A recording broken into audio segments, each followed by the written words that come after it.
एक engine station पर खड़ा था। गाड़ी आ चुकी थी। इंजन छूट चुका था। धाएं धाएं की आवाज कर रहा था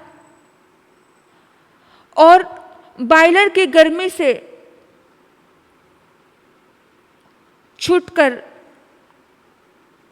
खुली हवा चाह रहा था इंजन ड्राइवर, इसीलिए वो थोड़ा आकाश की हवा में गया। इंजन को थोड़ा चालू किया है, इंजन खड़ा है अपनी जगह पर, चालू किया है।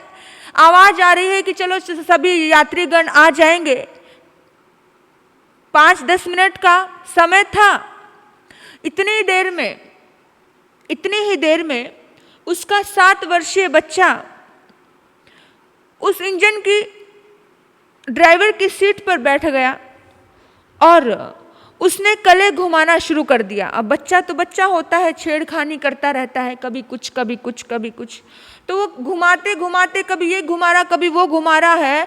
तो उसने इंजन चालू कर दिया, उसे पता ही नहीं चला। इंजन की चाबी को उसने घुमा दिया और जैसे ही इंजन की चाबी घुमा दी, जो ही चाबी घुमाई तो ही इंजन चालू हो गया। इंजन चालू हुआ तो घड़घड़ाहट पटरी पे चलने लग गया। पटरी पे चल रहा है। अब एकदम से इंजन के ड्राइवर को एकदम देखा और उसने सोचा कि अरे बाप रे, इंजन किसने चला दिया। मुड़कर देखा तो घबराया। इंजन किसने चालू किया। देखा तो उसी का लड़का भीतर उसका लड़का बैठा है और जोर जोर से रोने लगा। पिता ने कहा रोक, नहीं तो मर जाएगा। बेटा कहता मुझे रोकना नहीं आता। बेटा कहता मुझे रोकना नहीं आता, कैसे रोको। रोकने की चाबी कौन सी है ये तो मुझे पता ही नहीं, मैं तो बस सब छेड़छाड़ कर रहा था। पिता भागता है, उसको बोलता है रोक रोक रोक। वो बोलता है मुझे नहीं पता। पिता ने कहा तो चल ऐसा कर, कूद, मैं तुझे पकड़ता हूं। लेकिन बेटा कहता है कि नहीं, कूदने की हिम्मत मुझ में नहीं है। इंजन में से कूद पड़ने की हिम्मत भी नहीं है, इंजन को रोकने की हिम्मत नहीं है। अब आप ही बताइए ऐसे लड़के का क्या होगा, कैसी हालत होगी। थोड़ी दूरी पर जाकर के वो इंजन इतने धड़ाम से टकराता है कि इंजन के 2 टुकड़े हो जाते हैं और उस बच्चे की तो हड्डियां भी दिखाई नहीं देती। तो इस बात से समझना है हमको, ये एक उदाहरण मैं आपको बता रही थी कि कषाय की पटरी पर दौड़ना हमने सीखा है, वो सिखाना भी नहीं पड़ा है किसी को। अचानक कैसे चाबी घूम जाती है, कैसे बस सीख लिया, रुकना नहीं सीखा। कषायों की पटरी पर, क्रोध की पटरी पर चलना सीख लिया, रुकना नहीं सीखा है। तो उसकी यही कहानी होती है। जिस व्यक्ति ने रुकना नहीं सीखा, जिस व्यक्ति ने कंट्रोल करना नहीं सीखा, जिस व्यक्ति ने अपने क्रोध को समेटना नहीं सीखा, उसकी यही कहानी होती है कि इंजन दौड़ता जाएगा। जो इंजन की कहानी हुई ना, वही कहानी कि एक दिन फटेगा, नुकसान होगा, बाल भी बांका, बाल भी, कुछ भी बचेगा नहीं, सब खत्म हो जाएगा। क्रोध की पटरी पर चलने की अपेक्षा रुकने की कला सीखना जरूरी है। चलना तो सब कोई जानता है, पर रुकना कोई नहीं जानता है। जरा सा किसी ने शब्द के बाण कानों में डाल दिए और हम शुरू हो गए, वहीं पर चल पड़े, चलना शुरू कर दिया। चले ही नहीं, हमने तो दौड़ना शुरू कर दिया। हमारी तो कोई लिमिट ही नहीं है और उसके परिणाम हमें पता है। वर्तमान नहीं, भविष्य भी देखिए कि भी कैसे कैसी दृष्टियां, थोड़ा सा दूर दृष्टि से सोचिए कि कभी भी, कल भी क्रोध किया था तो क्या परिणाम आया था, परसों भी क्रोध किया था तो क्या परिणाम आया था। हर बार सिर्फ वही कर रहे हैं, अशांति ही परिणाम आ रहा है। दुख ही परिणाम आ रहा है, रिश्तों का विघटन ही परिणाम आ रहा है। वैर से अवैर की ओर आओ, क्रोध से क्षमा की ओर आओ, तो जिंदगी में सुख आएगा। नहीं तो कान में जरा से अब शब्द पड़ते हैं तो हम तिलमिला उठते हैं। बड़े बड़े ऋषि मुनियों की हम कहानी सुनते हैं। आपने सुना होगा शास्त्रों में एक उदाहरण आता है वैशंपायन ऋषि का, कि वो भगवान महावीर दीक्षा के बाद छद्मस्त अवस्था में विचरण कर रहे थे, और विचरण करते करते साधनाएं तो उन्होंने प्राप्त की थी, ऐसी बात नहीं है। छद्मस्त अवस्था में भी बहुत कुछ साधनाएं थी उनके पास, लेकिन विचरण कर रहे थे। उनके साथ साथ उनके पीछे पीछे भी गोशालक भी विचरण करता था, गोशालक भी रहता था। तो उसने देखा कि एक आदमी अतापना ले रहा है। वो ऋषि थे, उनका नाम था वैशंपायन ऋषि। तो अतापना ले रहे थे और उनकी जटाएं बहुत बड़ी थी, और हर किसी की साधना करने के स्टाइल अलग होते हैं, हर किसी की साधना पद्धति अलग होती है। उनकी जटाएं इतनी बड़ी बड़ी थी और उनकी जटाओं से जुएं गिर रही थी, लेकिन वो जुओं को मारना नहीं चाहते थे, इसलिए वो अतापना ले रहे थे। और अतापना लेते लेते उनके सिर से जुएं नीचे गिरती थी। वो चाह रहे थे कि जूं ना मरे, इसलिए वो जूं उठा करके अपने सिर में दोबारा वापस डाल रहे थे। तो गोशालक ने, कुछ लोग होते हैं पंगेबाज, चलते चलते किसी से भी पंगा ले लेते हैं। तो गोशालक ने उस तपस्वी से पंगा मोल ले लिया।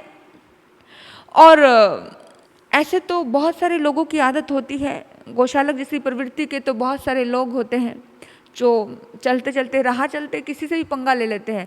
जिसको हम जानते भी नहीं है ना, वो भी कुछ ना कुछ अनशन बकते रहते हैं।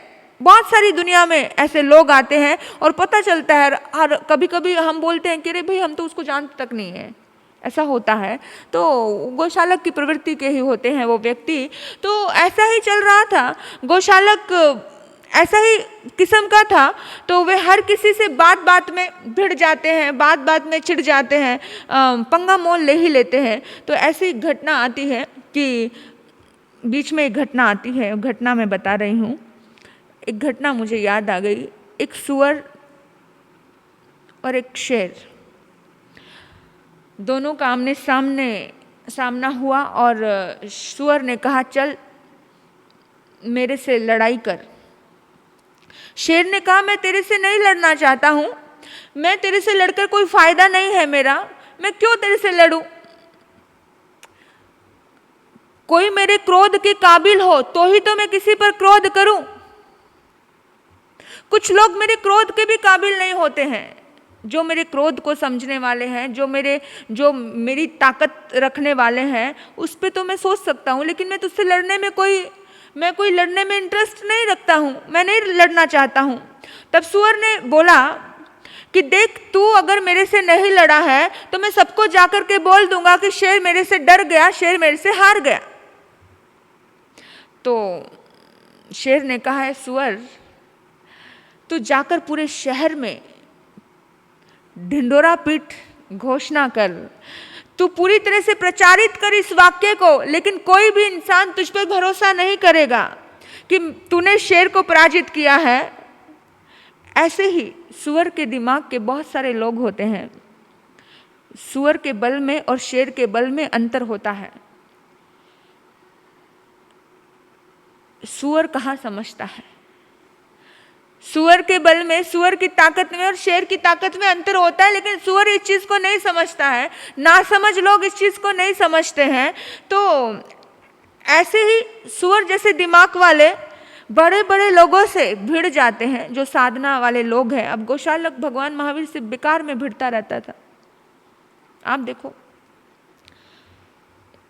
जो साधना भगवान महावीर से सीखी तेजोलेशा, उन्हीं से सीखी है और उन्हीं पे अप्लाई कर रहा है।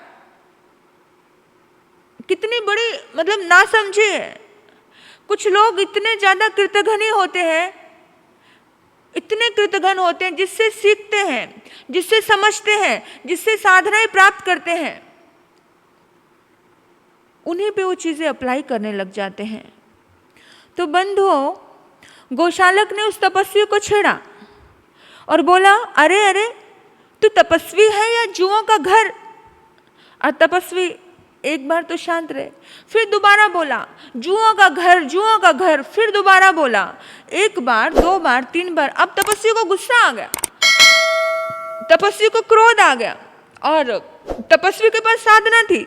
तपस्वी ने अपने मुंह से आग निकाली, तेजस समुघात किया और आग निकाल करके उसको भस्म करने की कोशिश की।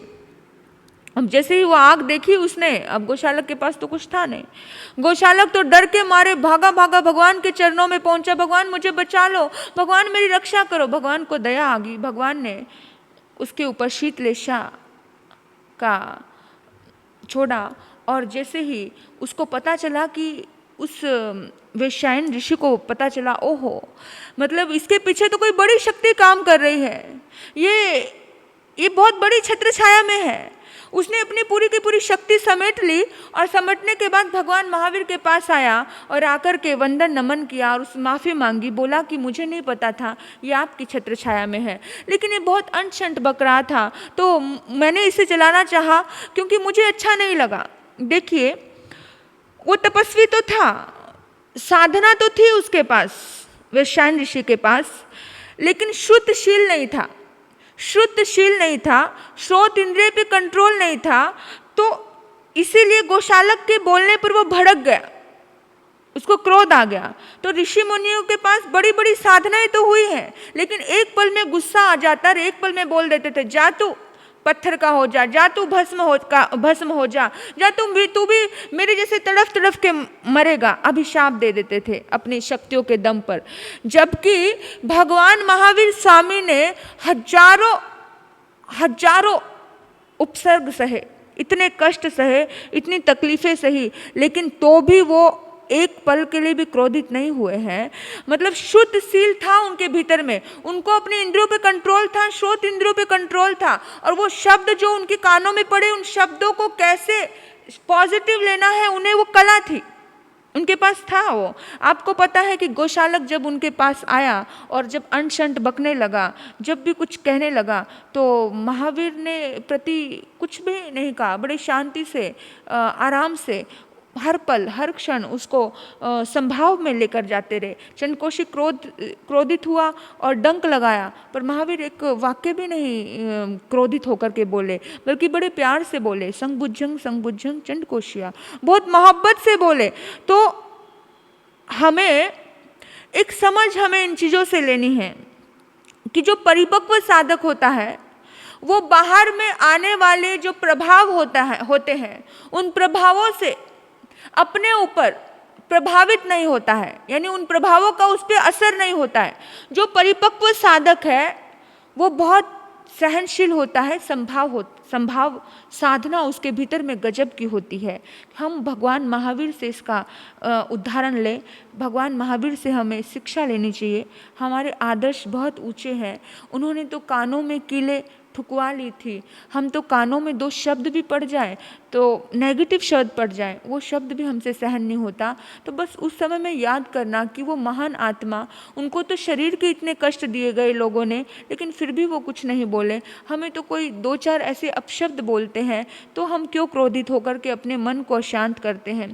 तो ये समझ हमें मिलेगी, क्योंकि जब हम अपने आदर्शों को देखेंगे, सोचेंगे, तब हमें समझ मिलेगी। देखिए, उपसर्गों में कभी भी उनका चेहरा खिलता रहता था, एक मध्यम सी मुस्कान उनके पास थी। जब चंडकोशी डंक लगा रहा है, और वो चित्र भी हम कभी देखते हैं तो एक मुस्कान से भरा हुआ वो चित्र होता है, खिले कमल की तरह वो हमेशा खिलते रहते थे।